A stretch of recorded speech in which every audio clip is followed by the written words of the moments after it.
వాళ్ళ నాన్నని కలిసి సూర్యబాబు, జ్యోతమ్మ అయితే అక్కడి నుండి ఇంటికి వస్తారు. ఇక సూర్యబాబు వాళ్ళ అమ్మ అయితే ఇంటి దగ్గర ఏంటి నాకు సూర్య ఏదో అబద్ధం చెప్పాడు, నా దగ్గర ఏదో దాస్తున్నాడని చెప్పి కంగారు పడుతూ ఉంటే ఇంతలో అక్కడికి సూర్య వెళ్ళి అమ్మ నేను నీకు ఒక చిన్న అబద్ధం చెప్పాను, కానీ నేను చెప్పాక నువ్వు టెన్షన్ పడకు అని చెప్పి అంటూ ఉంటాడు. అది విన్న హైమ అయితే ఏంట్రా ఏమైంది, మీ నాన్నగారు ఎలా ఉన్నారు, క్షేమంగా ఉన్నారా లేదా అని చెప్పి కంగారు పడుతూ అడుగుతూ ఉంటుంది. అది విన్న సూర్య అయితే లేదమ్మా, నాన్న వస్తున్న కారుకి ఒక చిన్న యాక్సిడెంట్ అయింది, కానీ నాన్నగారు ఇప్పుడు క్షేమంగానే ఉన్నారమ్మా, నువ్వేమీ కంగారు పడవలసిన అవసరం లేదు, కావాలంటే ఇదిగో వీడియో కాల్ చేస్తానని చెప్పి సీనుకి వీడియో కాల్ చేస్తాడు.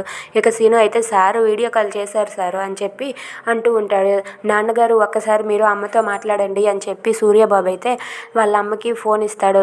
ఇక ఫోన్ మాట్లాడుతుంటే గౌరీప్రసాద్ అయితే ఏంటి హైమావతి గారు ఎలా ఉన్నారు అని చెప్పి అంటూ ఉంటాడు. అది విన్న సూర్యబాబు వాళ్ళ అమ్మ అయితే ఏంటండి నేను ఫోన్ చేస్తేనే కానీ ఎలా ఉన్నారని అడగరు, మీరు ఒక్క ఫోన్ అయినా చేయలేదని చెప్పి హైమ ఏడుస్తూ ఉంటుంది.